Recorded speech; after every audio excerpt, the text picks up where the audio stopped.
সারাদিন রাস্তায় যখন ফেরেন তখন একটাই গল্প করে রাস্তার পুরো বেহাল অবস্থা। কিন্তু আমরা যখন আমরা দেখি না আপনার রাস্তার যে অবস্থা খারাপ, এটা শুধু একমাত্র দুর্নীতি, কাটমানি। তারই আজকে প্রতিবাদে আমরা কত অবরোধ। আজকে অনেক সাধারণ মানুষ এসে করে বলছেন এটা ভালো করেছেন, আপনাদের এটা দরকার কি রাস্তাটা আমার শুধু নয়, এটা সবার দরকার। সেটাই আমাদের, সেটা আজকে প্রশাসন থেকে নানারকম সমস্ত লোকের সহযোগিতা, এটাই আমরা আশা। সাধারণ মানুষ এসে করে সামনে দাঁড়িয়ে আছে, সেটাই বলছে না এটা সাধারণ মানুষের কথা। সাধারণ মানুষ বলছে না রাস্তার যে অবস্থা সেটার জন্য দাবি করতে হবে, সেটার আমরা পথ অবরোধ করে এটাকে আমরা জানাই, যেটাকে আপনার পথ অবরোধ করে রাস্তার মেরামত করতে হবে, সেটাই আমাদের কথা। আমি প্রশাসনের কাছে অনুরোধ করবো আপনাদের সহযোগিতা করুন। আপনাদের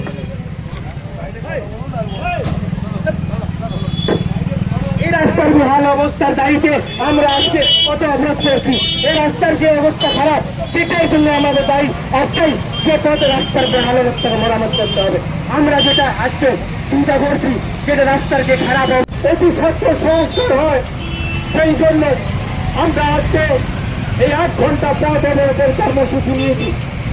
আপনারা নিশ্চয়ই আমাদের ব্যানারের মাধ্যমে বুঝতে পারছেন যে আমরা এই রাস্তা অবরোধের জন্য, রাস্তা মেরামতির জন্য আমরা কি কি দাবি রেখেছি, সেই জন্য আমাদের ব্যানারের মাধ্যমে আমরা তুলে রেখেছি।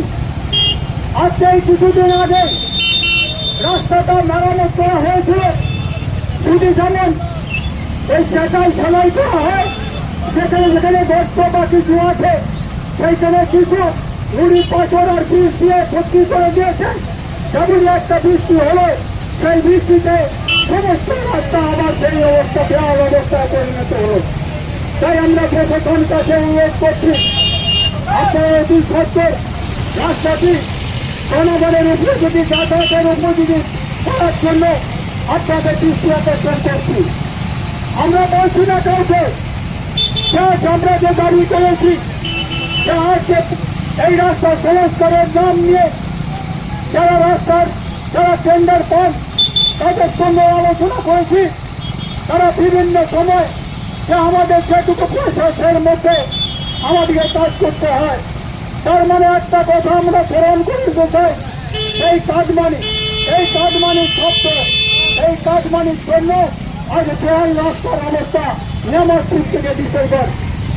আর যারা পথচলতি মানুষ আছেন, যারা টু হুইলারে যাতায়াত করেন, যারা বড় গাড়িতে যাতায়াত করেন,